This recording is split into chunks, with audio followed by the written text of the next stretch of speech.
Allahu Akbar, Allahu Akbar. On behalf of the entire board of ICW, as well as in coalition with IGNA. So on behalf of ICW and IGNA, we welcome you to the monthly program, inshallah. Today's program is very special. It's family oriented. Our presenter today is Sister Malika MacDonald, the director of IGNA Relief, mashallah, and she's specially arrived here today for this program. So we welcome you all, and obviously we won't start any of our meetings without the qira of the Holy Book, inshallah, Quran, and who else but our own Sheikh Ibrahim Darsawi. أعوذ بالله من الشيطان الرجيم.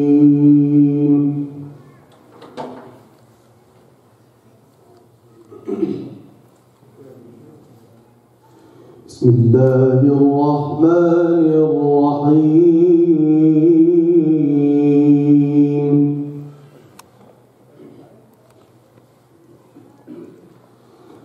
يا أيها الذين آمنوا قوا أنفسكم وأهليكم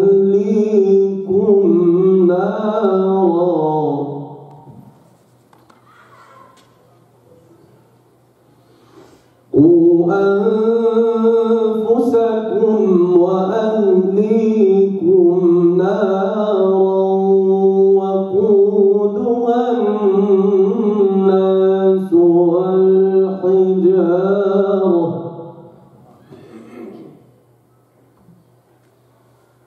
عليها ملائكة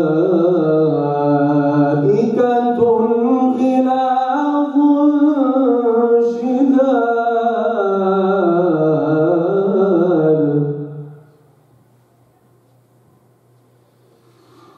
عليها ملائكة غلاظ شداد لا يعصون الله ما أمرهم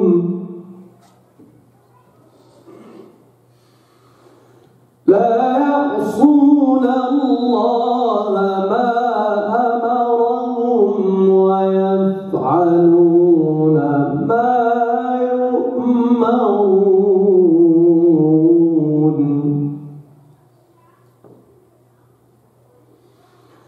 يا أيها الذين كفروا لا تعتذروا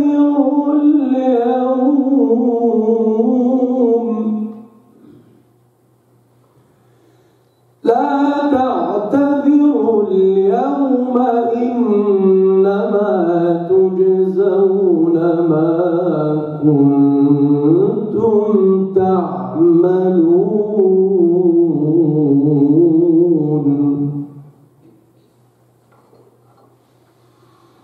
يا أيها الذين آمنوا توبوا إلى الله توبة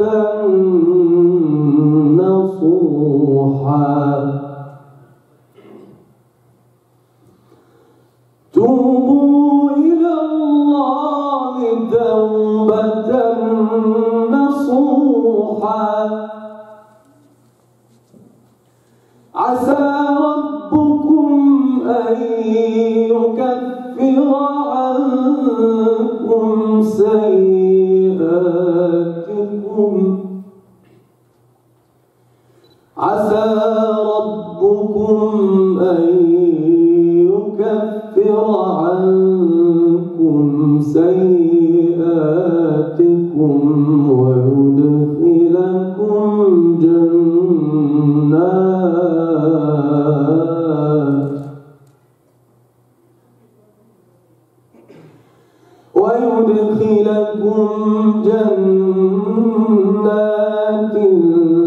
تجري من تحتها الأنهار يوم لا يخزي الله النبي والذين آمنوا معه نورهم يسعى بين أيديهم وبأيمانهم يقولون ربنا أتمم لنا نورنا واغفر لنا ربنا أتمم لنا نورنا واغفر لنا إنك على كل شيء قدير.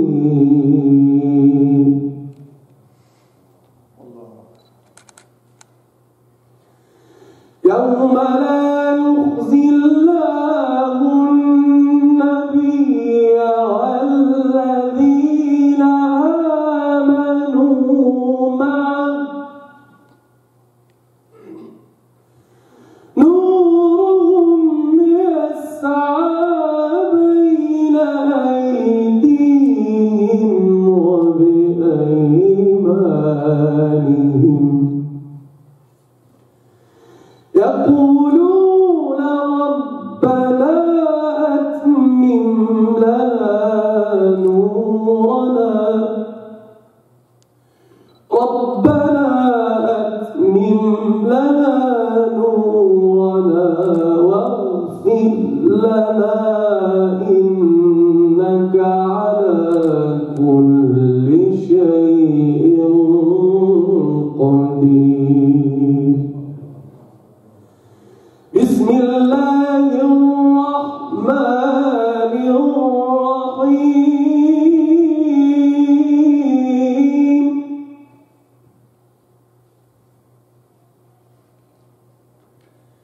ألهاكم التكاثر حتى زرتم المقابر كلا سوف تعلمون ثم كلا سوف تعلمون كلا لو تعلمون علم اليقين لترون الجحيم ثم لترونها عين اليقين ثم لتسألن يومئذ عن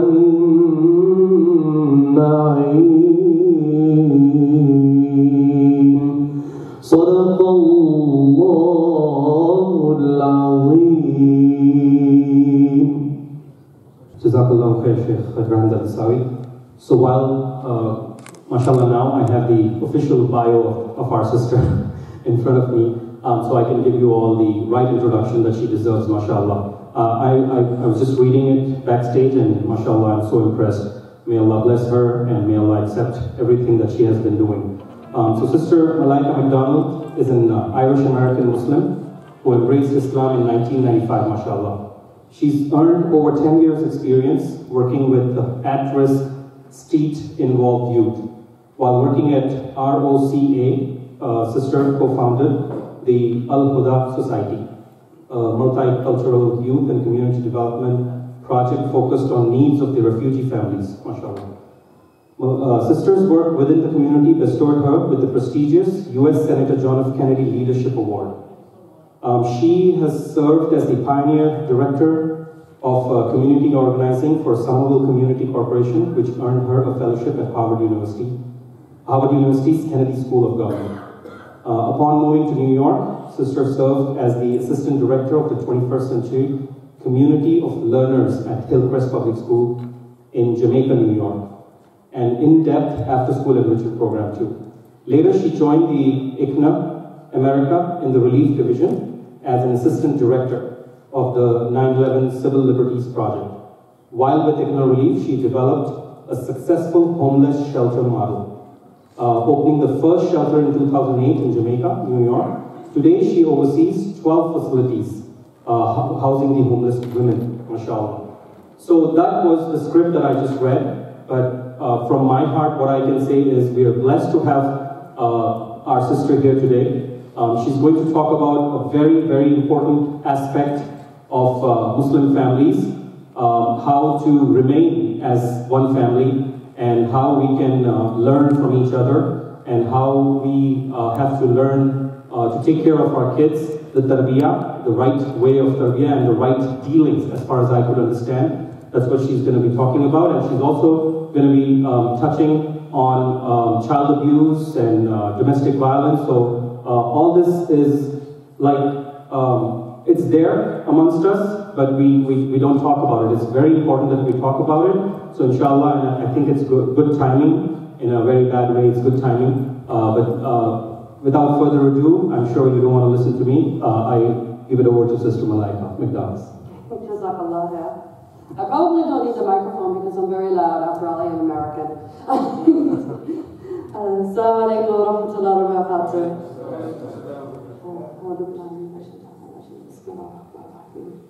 It's an honor to be here with you this evening. We will be discussing a lot, and I have a lot to cover in a short time. So, mashallah, inshallah, we'll be able to get through at least the most important parts of the presentation, inshallah. We're going to touch upon some sensitive issues, but hopefully we'll discuss them in a light way, where it'll be a benefit, inshallah, to all of us. So I ask Allah to lighten my words and to give me the proper understanding and knowledge to be able to convey what I wish to convey to you today. Anything that I say that is good is from Allah, and anything that I say which may lead you astray is from myself and my own shortcomings. So, once again, Assalamu alaikum wa rahmatullahi wa barakatuh. I am Sister Malika, and I am here. I arrived this morning from Boston, Massachusetts. So it's a pleasure to be here. My bio is a bit long, but the real work of my bio is that I do work for ICNA Relief, the Islamic Circle North America Relief Division, and I oversee 12 transitional homes for homeless women in the United States.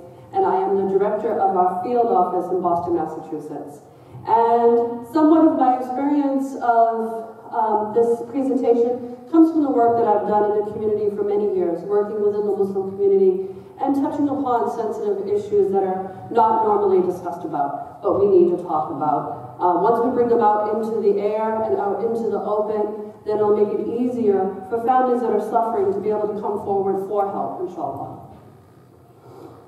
So, I'm going to get right into the conversation because, as I said, there's a lot to cover. I'm going to go quickly through our first few slides to be able to get to the real meat and potatoes, inshallah, of the discussion. But when we think about families, families are the foundation of any community.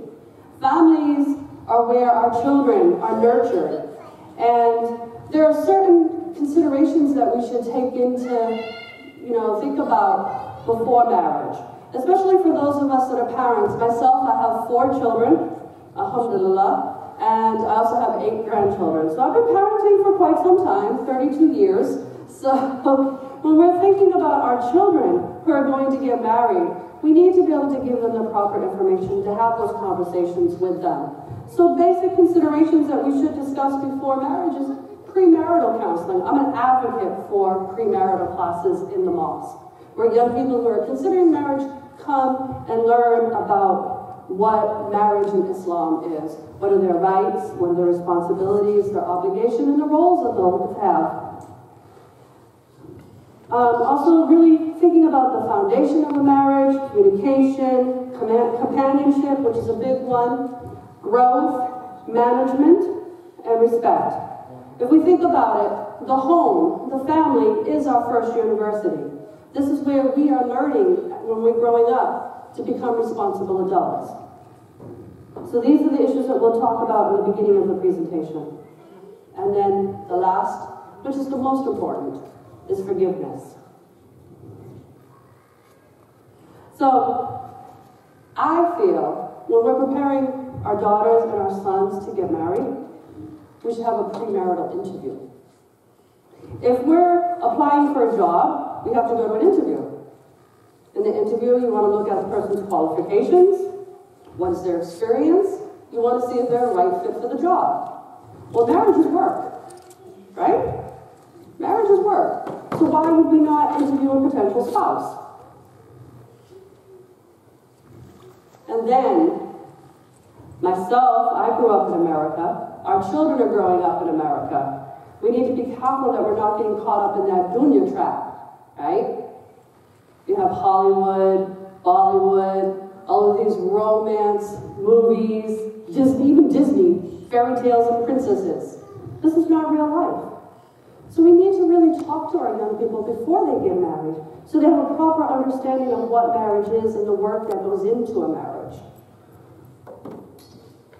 And then, the interview. What are your expectations?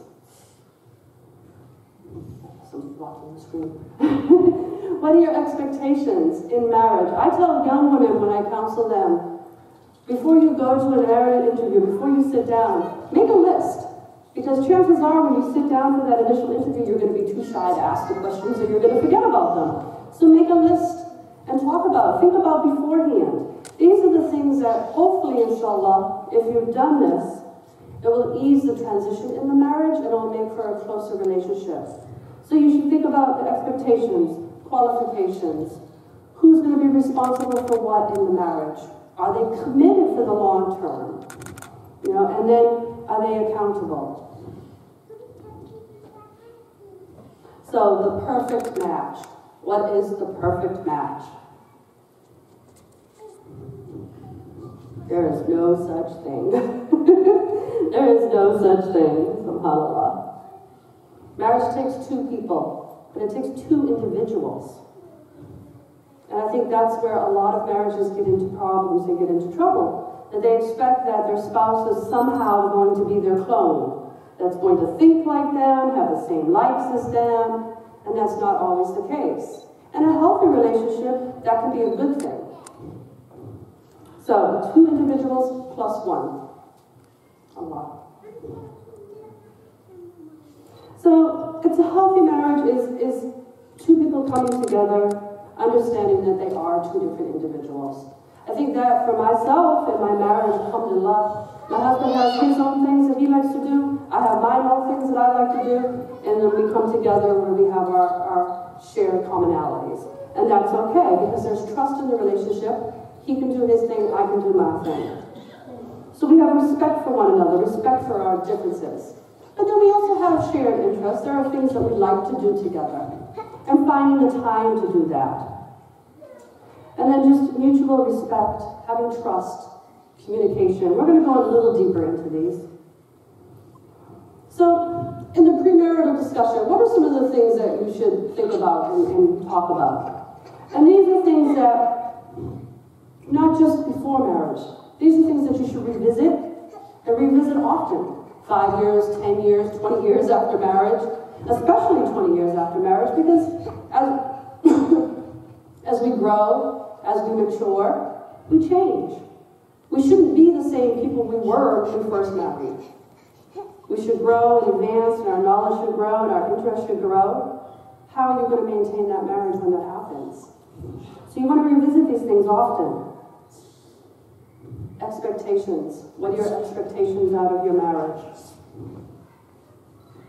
Communication. How are you communicating? Are you communicating in a good and healthy way? Or are you dictating? Or women, are you nagging? Yes, brothers, I'm not going to just go on to talk about you. The sisters will also get it too. You want to talk about parenting and discipline. What style of discipline will you use? How will you parent? Who will be responsible for raising your children and parenting and disciplining? These are things that can cause a lot of problems in a marriage, especially if you haven't talked about them beforehand. It may be you have interest, a young person has an interest in getting married, and after they sit down and they really thought about these things, when they sit down with the potential spouse, they might find that their differences are too great. that it might not be a good match. And then financial management. This is another thing in marriage which causes a lot of problems. So if you have realistic expectations before marriage, this is something, inshallah, you can avoid afterwards. So who's going to pay the bills? Is the woman or is the wife going to be able to work outside the home? How are the finances going to be distributed and split in the home? Who will be responsible for what? We know Islamically that the brothers, the husband, is supposed to cover the finances of the home, but it's 2015 in America. And women need to understand that any help that you give in the home is like sadaqah. So, mashallah, you need to talk about these things beforehand.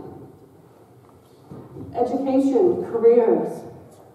Do you expect your wife to work after marriage? Can she go to school after marriage, or vice versa?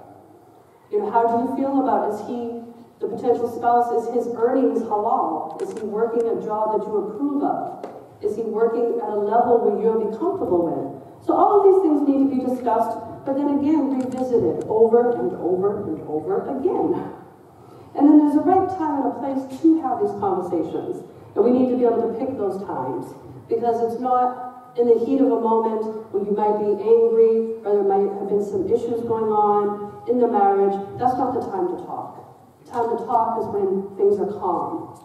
Maybe you might have to bite your tongue, let things go for a little while, and then you can come back and talk about the issues. And then household chores. In my home, it's the man's job to take out the trash. We just feel it's his job. But you want to talk about these. Some men don't want to do dishes. Are you okay with that? You know, you want to talk about these things. What are your true expectations? Even around household chores. It might seem minimal, but these are things that if you haven't had these conversations or if you haven't expressed, if you feel any type of resentment or anything, that can build and fester and cause problems later, and there'll be a big blow up. And then extended family. We all know stories, and we've all heard stories about the dreaded mother-in-laws. The dreaded in-laws. Okay? You talk about that beforehand. If you can talk about that beforehand, yes, of course, inshallah, unexpected things happen. And it might come a time where maybe the in-laws will have to move in, or you might be expected you're taking care of your mother-in-law or your father-in-law, or vice versa. Is that going to be okay? What are your expectations later on in life? And talking about these things. And then also, are your views when it comes to Islam the same? Maybe he's a brother that wants to pray every single salat in the masjid, mashallah. Are you going to be okay with that? You know, maybe he's a brother who is, you know, very strict, or vice versa. Are you going to expect your wife to wear hijab or niqab or to be fully covered after marriage? And then I think a lot of times I see young people, when they've gotten married, maybe the woman wasn't wearing hijab before marriage, and all of a sudden, because she got married, he expects her to cover, and has caused great problems. Well, then why did you pick her as a wife in the first place, if you expected her to change overnight? You know, we have to be real with our expectations. So, despite what Disney tells you, there is no knight in shining armor that's going to come and sweep you off your feet and live happily ever after. It's just not realistic. We can dream, but that's not the real world. And no matter what, brothers, your wife will never cook as good as your mother.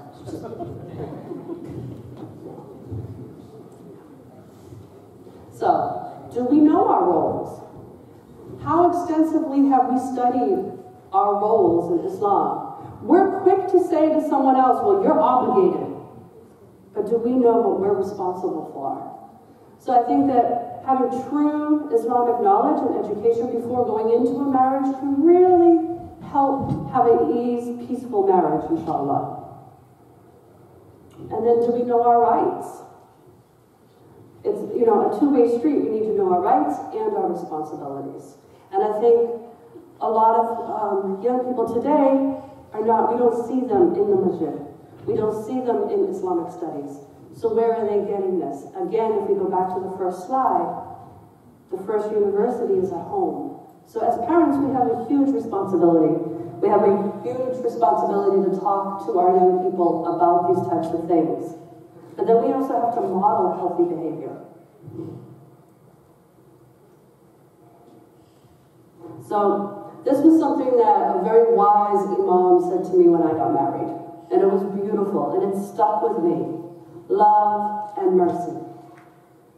Love and mercy. You need to have both in a marriage. Because there will be times that your love will be tested. There will be times that you're not very much in love, right? There might be times that you go through some difficulties. But during those times, you have to have mercy for one another. You have to have mercy for one another as brothers and sisters in Islam.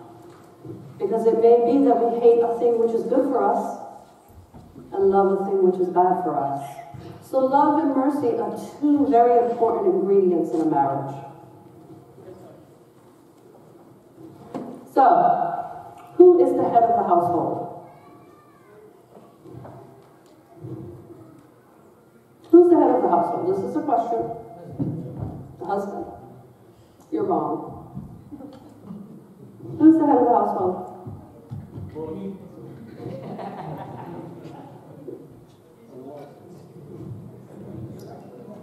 Allah. Higher?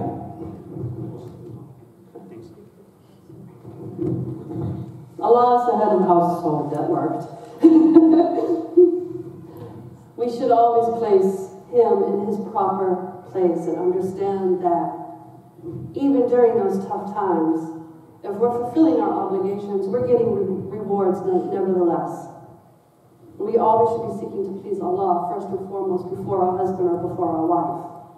Because when we do so, there's really not much that can come in between the relationship. So you have Allah at the head of the household, you have husband and wife, your children, your in-laws, some might be closer than others, but then you have all of these other things. So you have this family unit, and hopefully, inshallah, it's solid. Solid enough that it can handle all of these things that are going to get thrown at it. And this big red one, that's shaitan. And shaitan is knocking. So we need to be able to build a solid foundation that can withstand all of these outside influences. Outside influences could be friends, it could be work, it could be entertainment. What are we going to allow into our circles? And how are we going to keep our circle strong? Communication, sure. We all know that the Prophet ﷺ consulted with his wives, especially in making decisions. We know that many of the great caliphs consulted with some of the women in the community who were known for their knowledge. So we need to practice shura in our families and in our marriages, talking about major issues or major concerns. But then also when we're doing it, I think a lot of complaints we hear all the time from women, well, my husband just doesn't listen to me. Well, are you approaching him at the right time? The right time is not when he first walks in the door after work and he's tired. My husband comes home from work, and I joke about it all the time. He comes home from work. He works 8-10 hours a day. He walks in the door. He comes in, Assalamu alaikum. I give him his tea, and he goes to the bedroom to play Xbox for about an hour. That's okay. He needs that time to unwind and to relax. I mean, maybe he should be. As I was saying, when my husband comes home, that's his way of relaxing. He goes and plays video games. So I joke about it. I say, oh, okay, you're going to your cave? He goes to his cave for about an hour. 45 minutes, about an hour. He unwinds, he relaxes, and then he comes back downstairs. And that's the time that I can approach him if I need to talk to him about something. But if I hit him right when he walks through the door, he's going to tune me out. He's not going to listen. He doesn't want to hear all that right then and there. So we have to pick the time when we want to talk. And make sure, especially if you've had a bad day or if there's something that's on your mind that's been troubling you, you really want to pick the right time, because if you pick the wrong time, it can escalate. And it can blow up in your face. I probably shouldn't say blow up in the mission, but.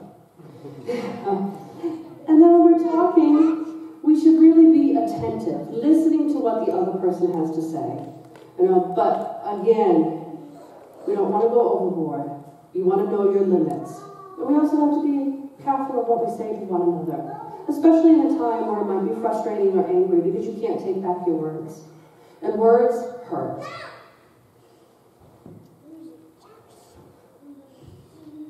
So companionship and friendship.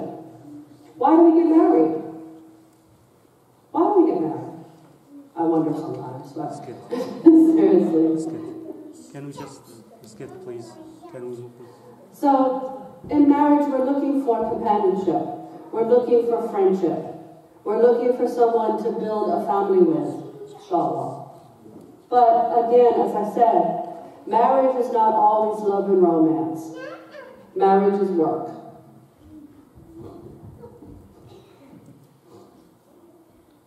What are you doing?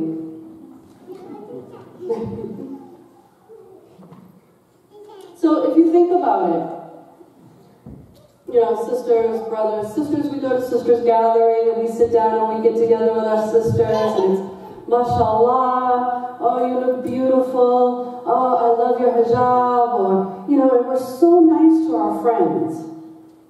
But when we get home, it's like, how was your day? Okay, I'll talk to you later. We treat our friends sometimes better than we treat our husbands or our wives. Why is that? Our best behavior should be between husband and wife. So we need to be mindful of that. Our best words, our best behavior, our appearance for our husbands or for our wives. We should be mindful of that as well. You know, because that's another, and the sisters are like, I thought that this is a sister speaking, that she was going to tell the brothers about themselves. I'm sorry. I keep it real. You know, a lot of sisters after marriage, we just put on sweatpants and be comfortable, and no, he wants you the way that you were when he married you. We have to, of course, we have to, in realistic expectations, if she's just had a child, or she's, you know, nursing, or, you know, it takes a lot toll on a woman, but we should try to make ourselves beautiful for our husbands. We go to sisters' parties and we have our beautiful clothes on and our makeup on and smelling beautiful. And when our husbands come home, we got a pair of sweatpants on and our old dirty t-shirt. Doesn't make sense. And brothers, same thing. We don't want to smell your sweaty funk after work. You know, so please take a shower and then come see us. Just simple considerations. Simple considerations, but life is tough and we get caught up in things. But we need to be mindful. And then growth. I am not the same person that I was 20 years ago. Alhamdulillah. Alhamdulillah. You would not have liked me very much back then. But we grow. And during that time, our iman is going to change. It'll go up. It'll go down. It's kind of like a roller coaster. We've gotten our education, maybe we've gotten our degrees, maybe we're feeling a little bit more confident about ourselves. The marriage is going to be tested during those times. How are you going to find ways to grow together instead of growing apart? A lot of marriages fail because 20 years or 30 years later they turn around and they're like, there's a stranger in the room. So how are you going to find ways that you're sharing that growth with each other? And that you're growing together and not apart. And a lot of that is through communication. And finding ways that you can share interests and do things together while still maintaining your individuality. So it's a balance. And sometimes that balance is hard. And during those times, mercy. And then, again, as I discussed in the beginning, management, money management. My husband and I, we talk about, okay, we're going to save this much this month, or we're going to save this much. Okay, I pay all the bills because he's not good at that. If I let him pay all the bills, we'd be broke, and the lights would be off. We find out who's good at doing what, and we manage our money that way, with taking into account each other's strengths. So these are things that should be talked about. SubhanAllah, we had a sister who had became homeless, her husband passed away. She never knew how to operate a bank account, a debit card. She didn't pay any bills. He handled all of the money. She never was taught how to do anything for herself. And after he passed away, she had no idea how to survive. So we need to think about that this is a two-way street. We're sharing in this relationship, and it should be a partnership. That's not to say that we give all of you wives all your money. I'm not saying that. But she should at least know, in the event of an emergency, where are the savings accounts? Where are the insurance or these types of things? The mortgage, the deed, which bank is it with? You know, things like that. So in the event of an emergency, she can take over, at least during your absence. You know, but within the means that you're comfortable with. But again, these things are things that we should consider and talk about because they can cause problems. I've had women have come to me and says, well, my husband gives me $20 a week. I don't even have enough money to buy milk by the end of the week. Is that reasonable? No. That's a form of abuse. It's a form of power and control. And then we need to talk about parenting styles, spending quality time with our youth. You know, there's a lot of absent fathers. There's a lot of women, especially nowadays. I am not a feminist. I will definitely say I am not a feminist. I am a Muslim. Halas. No other title needed. But a lot of women nowadays go after their career and study and spend less time at home. And truthfully, I believe in America, the feminist movement has really destroyed society. But there's nothing wrong with getting an education. But we need to understand, what are our obligations? Are we spending that quality time with our children and instilling in them the values that they need to go on to be productive adults? And then self. Mothers, it's okay to take care of yourself. It's okay. It's permitted. You're not being selfish if you do it. Take time to take care of yourselves. Because we need that time to regenerate. So we can come back and we can take care of others. But if we're not taking care of ourselves and doing things that we enjoy, we're going to get stressed out. And where do we take out that stress? On those closest to us. So we need to be mindful and take that time. And then quality time in marriage. Life is hard. Life is busy. My husband and I, we put in the calendar, we schedule date night. We make sure that we're spending some quality time. I might not see him all week long, but we have one night a week, and I reserve my Sundays for family time. So I'm flying home tomorrow morning. I will be there for family dinner, inshallah. But we schedule that time to make sure that we at least have two date nights a month. 2 nights that we're spending quality time with each other. So try to find that time. It might be an hour. It might be 15 minutes after Salat al-Fajr. But find those times to reconnect with your spouse. And then respect. Respect is a two-way street. But respect is not just in, okay, I'm doing my obligations. No. It's in your words. It's in your deeds and it's in your actions. Kind speech. I think there's a story, you correct me, there's a story with Aisha, when she would talk to the Prophet ﷺ. He would say to her, I can tell when you're mad.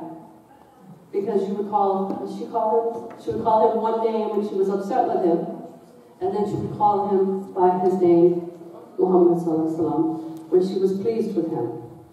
So find those sweet words that you can use with each other, that you're not using with anyone else. You know, so kind speech and compliments.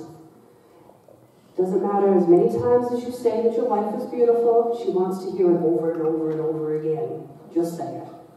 You know? And it's okay to lie sometimes. We know this, right? Those little white lies, right? Because if you say something else that's going to hurt her feelings, you're better off doing that little white lie. It's okay. Think about each other's feelings and your differences. Give each other their time to have our own space. To do the things that we like to do as long as they're permissible and they're halal. Because we are 2 different people. And then the interaction, the quality time, we spoke about that. And then forgiveness. Forgiveness is a major component in marriage. Oftentimes, someone will say, okay, it's no problem, I forgive you. 2 days later, 2 weeks later, they bring it up over and over and over again. Is that forgiveness? It's not forgiveness. And then, if you're bringing something up over and over again, you're throwing it in somebody's face, eventually that person's going to be like, well, why do I even bother? Why do I even try? They're just going to keep bringing up old news over and over again. No. Forgiveness means forgiving and letting it go. Letting it go, putting it to rest, burying it, and not bringing it up over and over again. And it can be a hard thing to do sometimes, especially if someone's really hurt you or truly hurt you. It can be a difficult thing to do. But if it's become that difficult, then you need to look inside yourself to find out why you are not able to let go. And then deal with it and find a way. May Allah preserve all of our marriages. So now we're going to get into some sensitive issues, some sensitive topics. But these are topics that are very relevant today. They're very relevant in our communities and in society. These are things that maybe 20 years ago we didn't have to talk about, or we didn't talk about. We should have talked about them then, because they were happening then. But in today's world, there's more and more incidences of abuse and neglect. And we need to really start dealing with these issues within the Muslim community, because Islam, when practiced, Islam, when followed, holds the cure to all of these issues. But there are also things that we need to start talking to. In 2015, these are things that we need to start talking to our children about. And just because it might be uncomfortable, we need to look at it that if we're talking to them about these issues, we're talking to them out of love and out of protection, because we don't want anything to happen to our children. So we need to start having certain conversations that maybe back in your country that you came from, you didn't have these conversations. 20 years ago in America, these conversations were not had. Even today, they're still kind of taboo. They're still kind of uncomfortable conversations to have. And I'm going to try, inshallah, to have them with you tonight in a good way. So we talked about the things that could make a good marriage, a healthy marriage. Well, now we're going to talk about unhealthy relationships. And different areas that we're going to talk about is abusive roles or neglect of responsibilities, family and outside interference, miscommunication or personal differences, parenting, child abuse and neglect, and domestic abuse.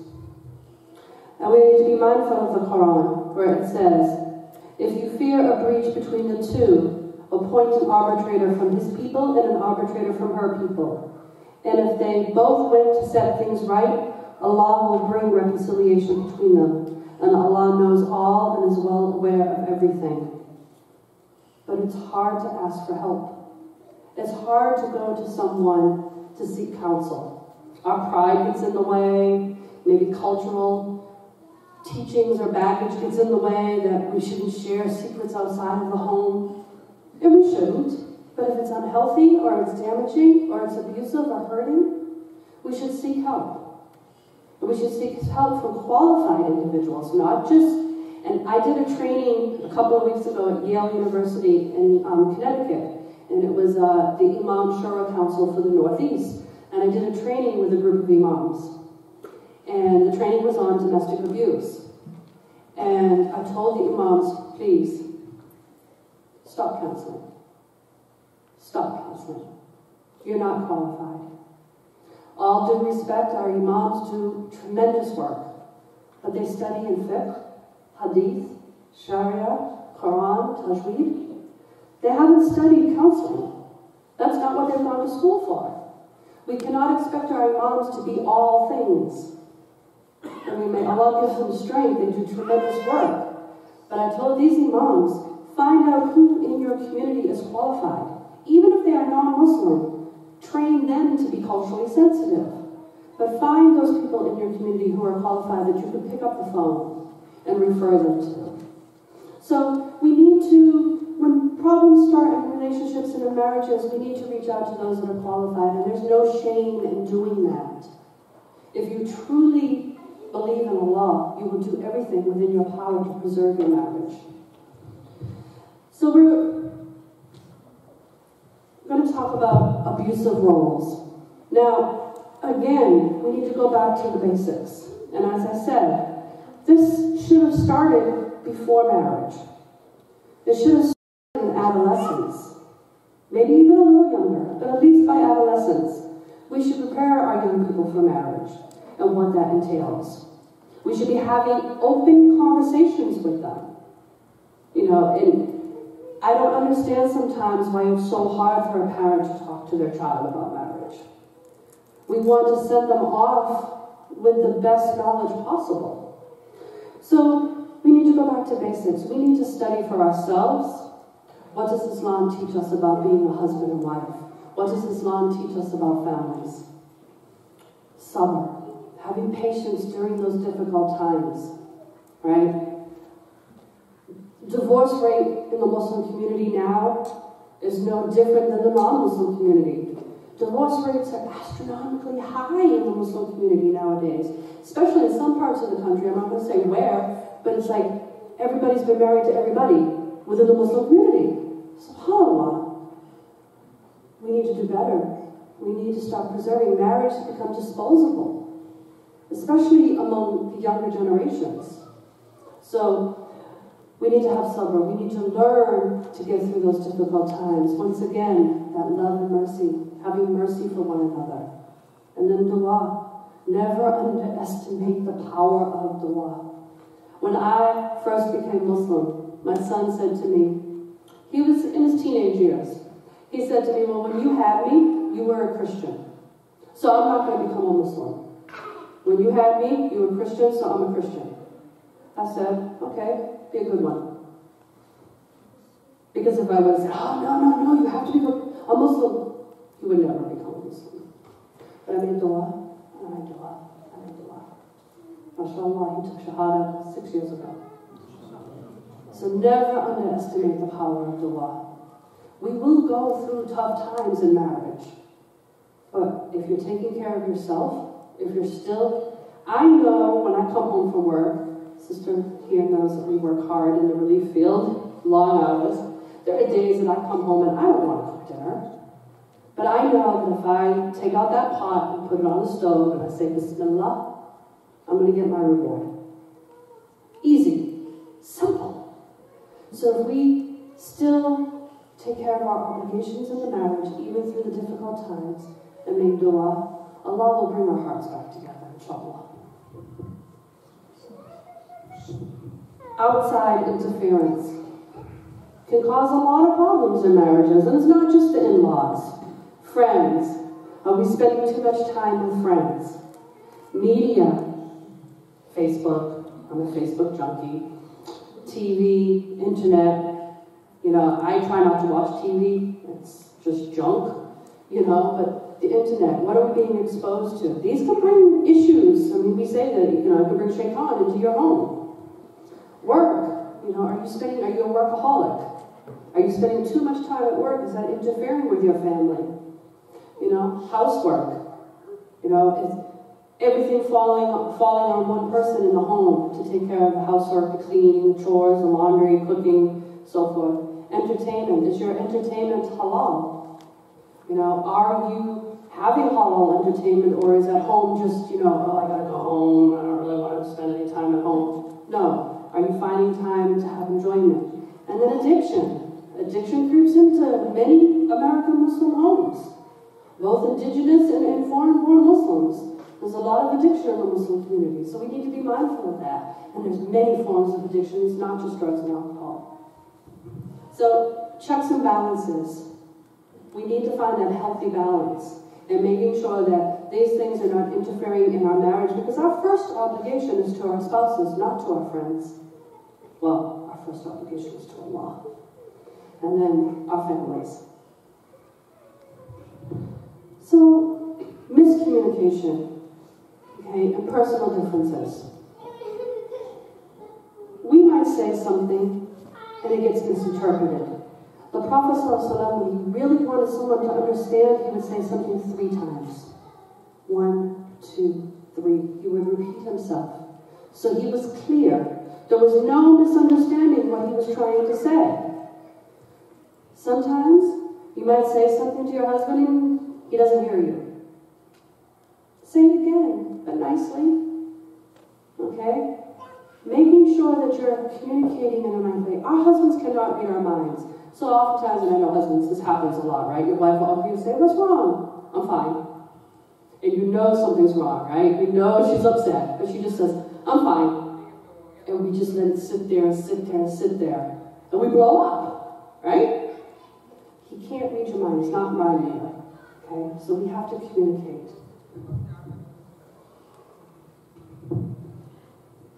This is an issue that is becoming more and more relevant in our lives, or at least we're hearing more about it today than we did years ago, is child abuse and neglect.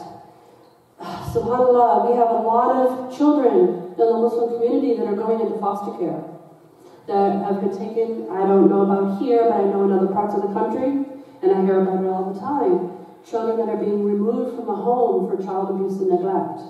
We have to be really very careful. But we have to know what is expected of us. How you may have parented back home is very different how you can parent here, right? We all know this. So how do you find that balance? How do you parent your child without physically disciplining them, without corporal punishment? Okay. We know that the Prophet ﷺ never hit any child or woman, and he never hit anyone in the face. Again, Islam is the answer. If followed, if practiced, if implemented in our lives. So we need to be very careful. Child abuse and neglect is defined as a type of maltreatment or mistreatment related to the failure to provide needed, age-appropriate care of minor children. There was a case in the news just recently. A family let their young children walk home alone from the park. And they had a complaint filed against them and actually a case opened. So we need to be, are we providing adequate supervision for our children? Are we providing at least their basic needs? Children are often victims of abuse, just as women. And that abuse happens in different types of forms. Just as domestic abuse is not just physical abuse.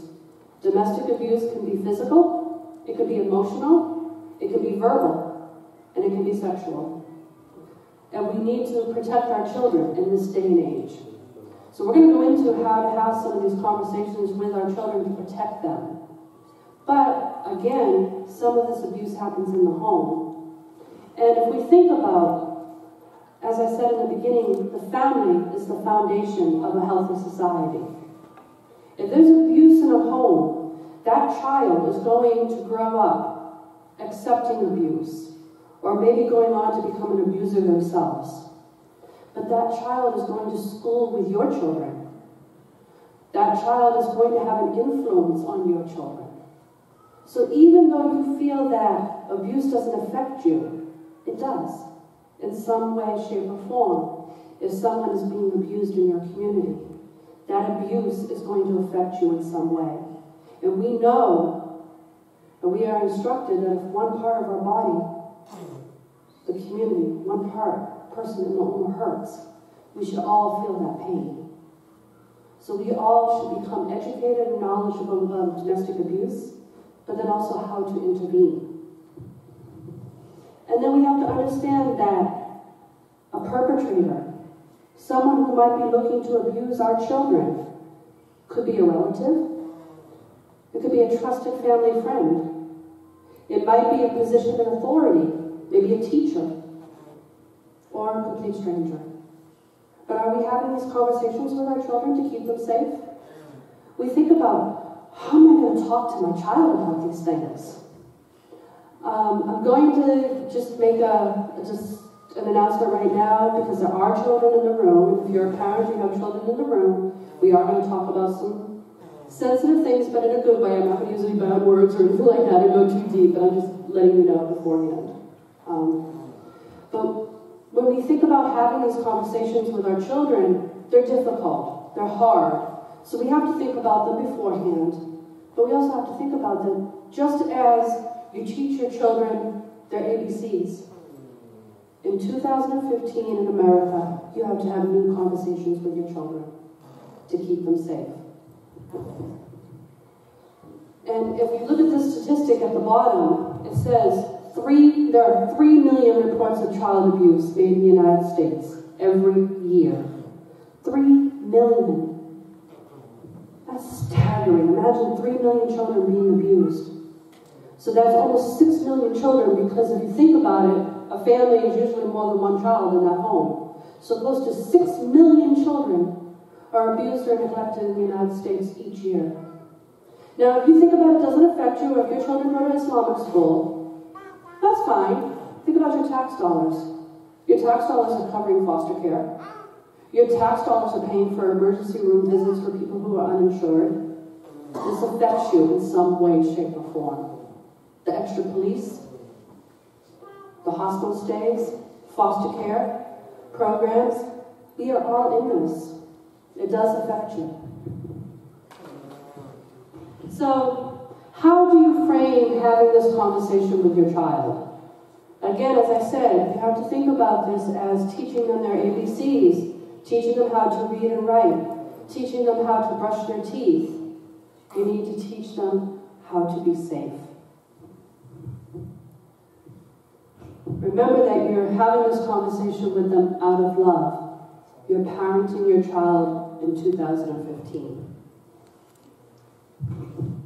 You have to have these conversations with them starting at a very young age. Because believe it or not, out of those 6 million children that I stated before that are abused each year, about half of them, that abuse started before they were 4 years old. There's a case, I don't know if it's made the news here, it was a daycare provider in Massachusetts that was abusing children as young as 11 months old. So we have to have these conversations, but how do you have this conversation with a 2-year-old? But we have to start having these conversations at a young age. One of the ways to do that is teach them the names of their private parts, so they can communicate to you if something has happened. Maybe you might want to give it a certain name and not necessarily call it by its medical definition, but teach them the names of their private parts. So in the event someone was to abuse them or touch them in a way, they have a word to put to it. They have a word to talk to you and to convey that to you. Okay? So you have to teach them about what things are called. Maybe you might want to say, call it something or other. I have my own names in my family for the younger children. But you put a name to it so they can come to you and say, okay, well this hurts. Well, why does it hurt? So you can have those conversations. You know exactly what they're talking about. You know exactly what part of their body they're talking about because you've told them what to call it. Then you need to talk to them that the only time that their private parts can be seen or touched. Okay, so for example, doctor visits, they might have to have a medical examination. That's okay. You need to say that that's okay, I'm with you at the doctor's, and this is the appropriate time. Too often we send our children to school, and we trust our teachers. And we tell our children, you do everything your teacher tells you. Right? We shouldn't do that. We shouldn't do that. We need to tell them to, yes, you're going to listen to your teacher, except if this happens. Because too often the kids are afraid. They have this authority figure, they've been told to do everything, they better not get in trouble, they have to show respect. But then we're leaving our children vulnerable. Because, okay, well, I'm supposed to do everything the teacher tells me, but when the teacher tells them to do something that is harmful or dangerous, the child is going to do it because they've been told that they have to listen to the teacher. So we have to have these real conversations, and I know they're difficult. But if we truly want to protect our children, we have to have them. So we talk to them about, okay, when you go to the doctors, or when I give you a bath, this is okay during this time. But then let them know what times, if it's a stranger, if it's someone who's touching you, and it feels uncomfortable, that you need to talk to me and tell me. Teach them from an Islamic standpoint, that these are something that are special, that are to be protected, that they're your aura, to keep them covered. Teach them from an Islamic standpoint as well.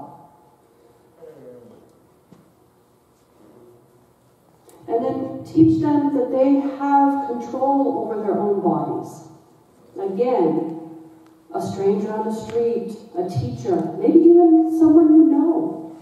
Let them know that they have, just because they're a child, let them know that they still have some control over their own bodies.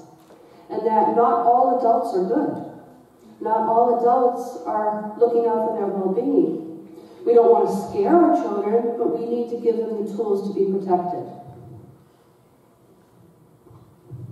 And then we should say that no one should physically hurt them, and that no one should touch their private parts.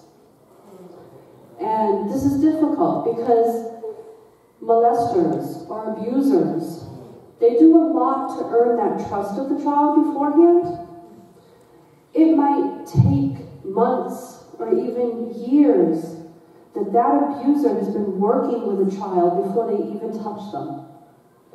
They might be gaining their trust, getting them to like them, giving them candy or special gifts, playing with them.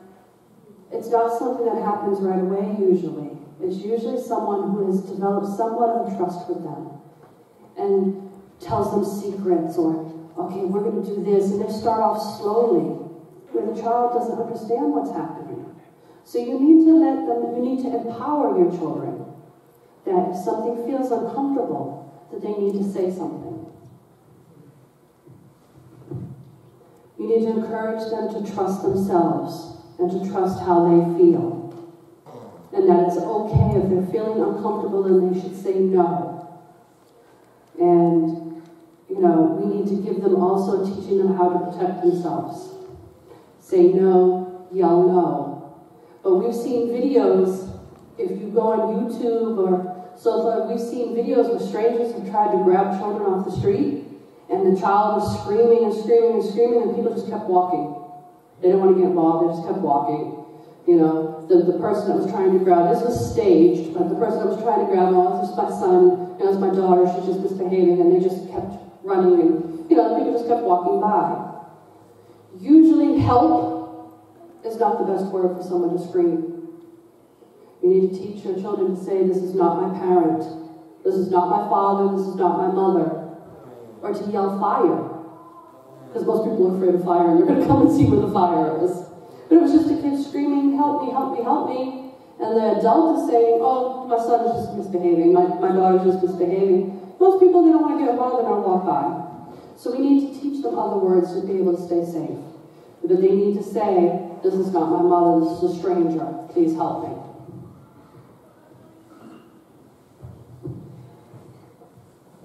Isha. 15 to Isha. 15 minutes? 15 to Isha, but Q&As. Okay. 2 more slides, I think. And we do Q&A after Isha? No, we'll do it before. Okay. So we won't get through the whole presentation. But then we also need to talk to them that many abusers will say, okay, well, don't tell your parents. If you tell your parents, I'm going to hurt them. Or if you tell your parents, this is going to happen. This is our little secret, don't say anything. We need to teach our children that a secret is not a secret when it's told to their parent. And that there should be no secrets between parent and child. So we need to teach them about that as well. But you can only do that if you have that relationship with your children. If you have a good relationship with your children. Because they might be afraid to come and say something to you because they might have felt that they've done something wrong and you're going to yell at them. If your child comes to you out of trust, we need to handle that with trying to control our emotions. I mean, myself, I would be angry, not at the child, but during that time, you need to show your child a calm, loving home, a safe place for them. And then, if they come to you and they say something, tell them that you believe them. Tell them that you believe them, and then investigate. And then also let them know beforehand. Even beforehand, if you have these first conversations with them, let them know that when they come to you, that they're not going to be in trouble, that they didn't do anything wrong, that the adult or the other person did something wrong. Now, having that talk, the dreaded talk, with the adolescent teenager. We have to do it though, because their friends are doing things, as young as middle school, 6th grade, 5th grade. They have to have these talks with our young people. Even if they're going to Islamic school, but if they're out in the neighborhood, they're playing, or they're going to the store, they're going to be exposed to things, even things on the internet. So having that talk, but we need to instill proper self-esteem and respect in both our boys and girls. Teenage boys and teenage girls, what does respect look like? But we have to instill self-esteem, and our daughters especially. Our daughters need to have a healthy self-esteem, where they don't need the attention of the opposite sex to feel complete and to feel whole. We need to give them the proper tools to empower them. We need to give them proper Islamic etiquette. How does Islam prescribe the interaction between male and female? It doesn't mean that they can't see each other and they have to, no, but how do they have those healthy relationships that don't cross those borders? Model that healthy behavior at home. Often we have young women who have never seen a loving father figure. They don't know what a relationship, a healthy relationship with a man is supposed to look like because they never saw that between their mother and father.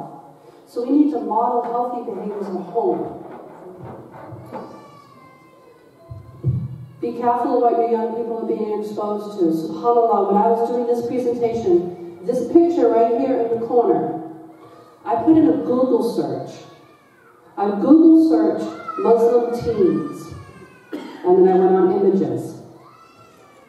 I was stunned at what showed up on my computer screen. Pure pornography. Pure pornography. And my Google search was Muslim teens. And the pictures that came up were pornographic. SubhanAllah. So we need to be careful of social media, caution them about what they're going to be exposed to. Not even for things that are haram like that, nude pictures and things like that, but also not falling victim. We know, people are trolling the internet. So they'll try to befriend somebody on chat or something like that. And we even need, especially with our young men, so they're not getting caught up or entrapped in some type of terrorist charges.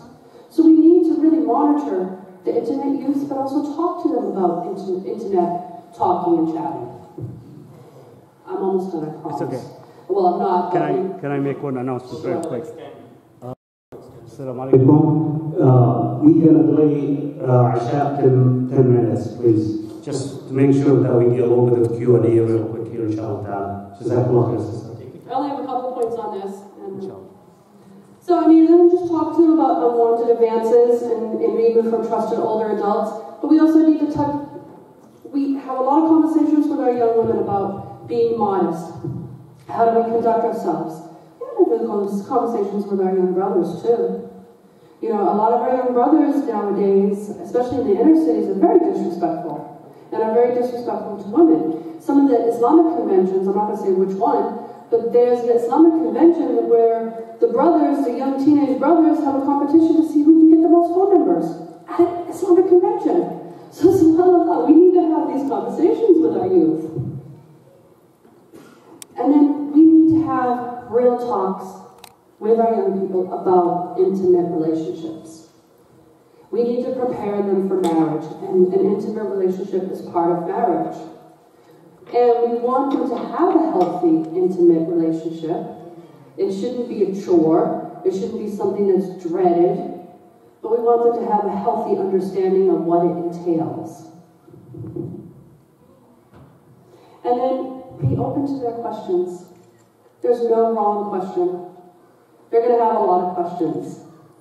Be calm. Be caring. If you don't know the answer, tell them you don't know the answer, but that you'll get back to them. But there's no wrong question. And then educate yourself. Our young people are doing things that they shouldn't be doing. We need to educate ourselves about those things. And we need to make sure that they are protected in all ways. I'm not going to have time, and I'm not going to go into domestic abuse, but there are different forms of domestic abuse where domestic abuse is a violent confrontation between family members or community members involving physical emotional, sexual assault, or fear of physical harm. There are different methods an abuser may use. It may be physical and sexual. It may be emotional, name-calling, put-downs. Economic abuse, we spoke about that earlier. Coercion and threats, intimidation. They may use children in an abusive situation to keep control over the spouse. Well, I'll take your children away from you. Or I will send you back to your country and divorce you and I'll keep the kids. They'll use children as a way to keep control. Isolation, they'll isolate their victim. And then a lot of jealousy. So these are different forms of abuse. And then just a fact. Every 9 seconds in America, a woman is abused by a spouse or an intimate partner. Every 9 seconds. So think about how long we've been here.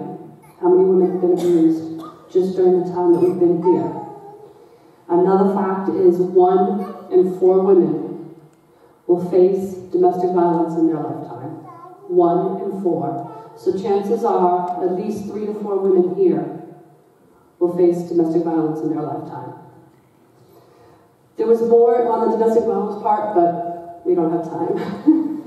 Mr. Malika, thank you so much. I actually saw your Facebook page. Thank you so much for posting that you're going to be in Chicago. So I was like, oh, you're going to be here. So thank you so much for mentioning that. I know, being a social work major myself, these kind of we're exposed to these kind of things, and my internship at Khalil Center also, we had an event about sexual trauma and abuse. I would have actually really liked to actually hear this part that we weren't able to go over. But one thing I would do. Maybe they'll bring me back, inshallah. Yeah, okay, cool. I didn't hear that part. One question that I had was, in your experiences working with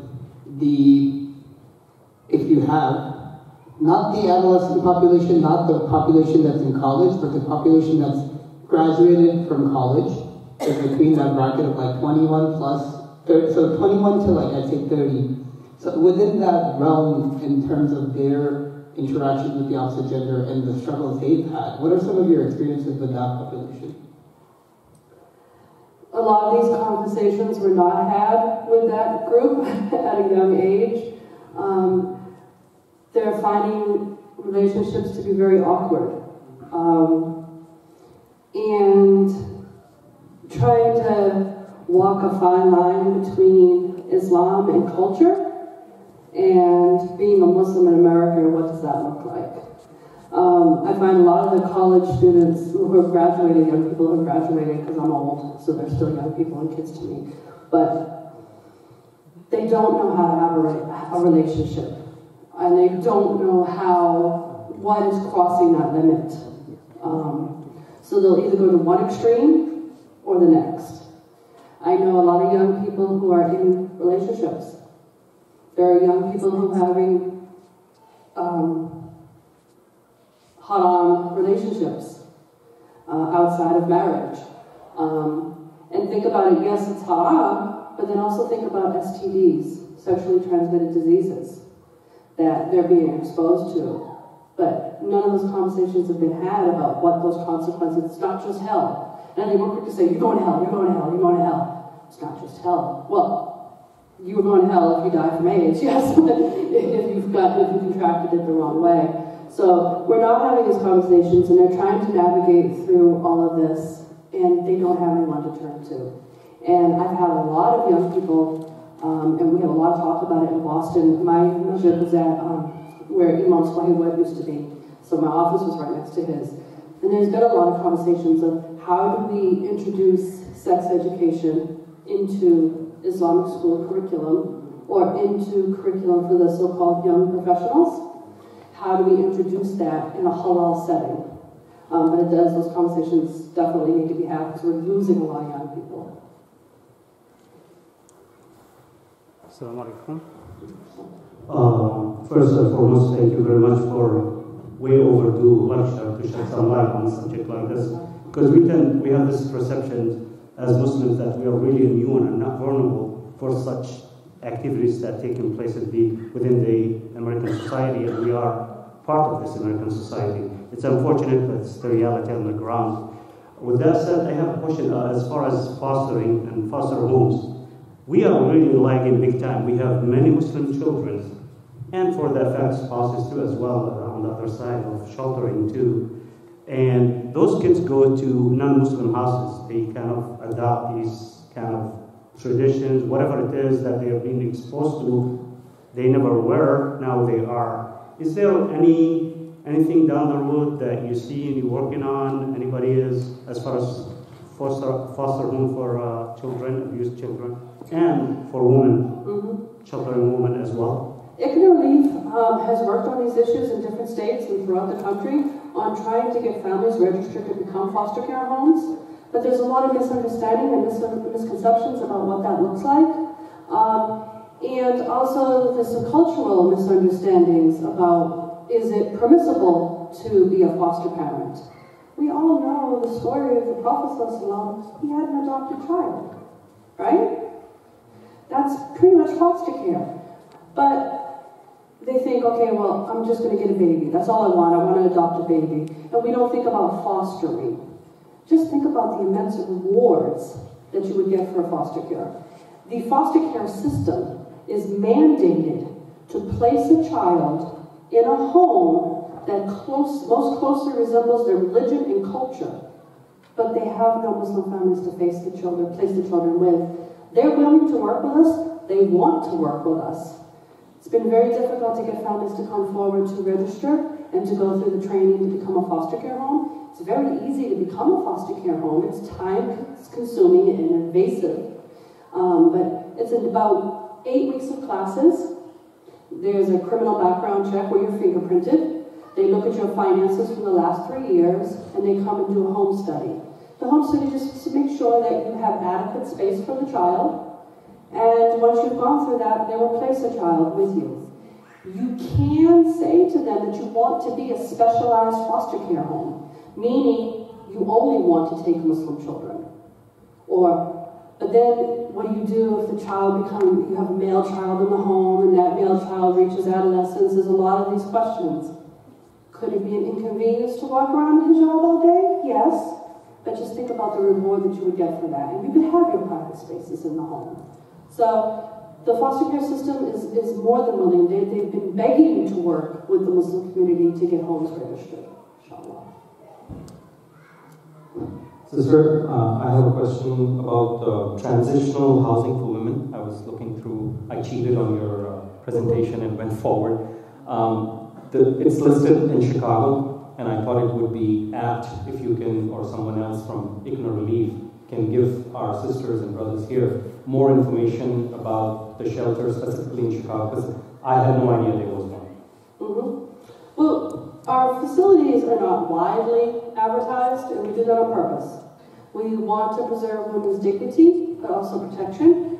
We have one domestic violence shelter in the United States, and that's in California. Unfortunately, we don't have a domestic violence facility here in Chicago or in many of our other states. And that's done intentionally. Unfortunately, fundraising within the Muslim community is difficult. It's like pulling teeth sometimes. So the Muslim community, they want to see a product. They want to see the facility. If they're going to donate to it, they want to see it. So with a domestic violence shelter, the address cannot be disclosed. We cannot have it have a public address. But Chicago, we have a very small facility. It's actually currently, at the moment, is a rental property. We're trying to acquire a larger facility.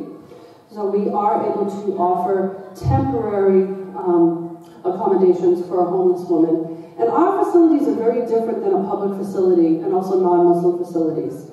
If we have a family in our community, let's say they're having difficulties, the husband throws the wife out of the home or the wife leaves the home and she goes to a non-Muslim facility, more than likely, they are going to counsel her to leave Islam.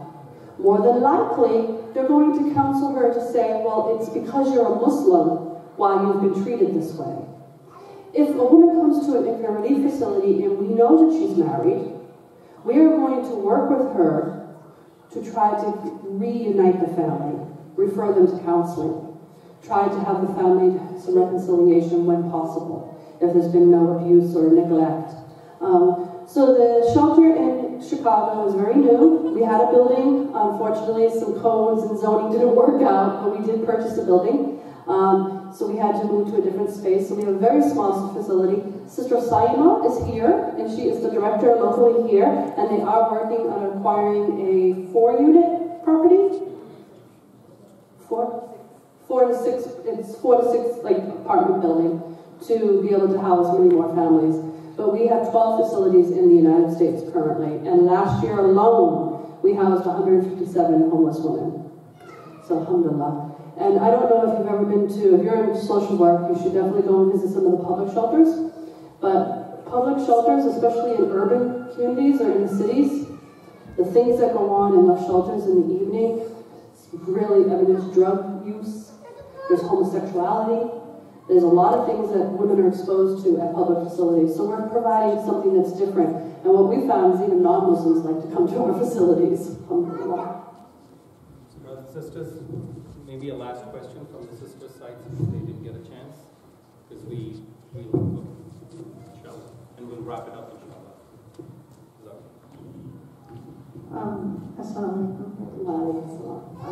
I know that we are, very short of time, but I want you to share and express your views on the treatment of parents as in-laws. Like husband's parents and wife's parents, husband's parents by the wife and wife's parents by the husband. How do we treat them? Well, Islamically, we should treat them with respect. But we know that when a man or a woman leaves the home of their parents, their first obligation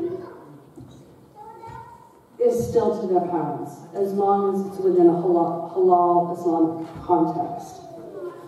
We do find a lot of times, and I don't understand it because I have a wonderful relationship with my in-laws. They send me care packages all the time, and they're beautiful, mashallah, and they're not Muslim. So alhamdulillah. If we love our spouse, we should treat their parents with that mercy, with kindness. But I think it's not just within the Muslim community. I think in many communities, especially when our parents get older, and maybe some dementia, or they get older and they're more dependent on us, and elders sometimes can get grumpy. So we have to have that sabr, patience during that time. And we should respect our in-laws. If we're loving our spouse, we should love and care for their parents, especially in their time of need in their older years. And just think about the reward if you're caring for an elder. We're finding nowadays, we had in one of our shelters in Florida, a 70-year-old woman was dropped off at our shelter. Wallahi, 70 years old, she got dropped off at our shelter.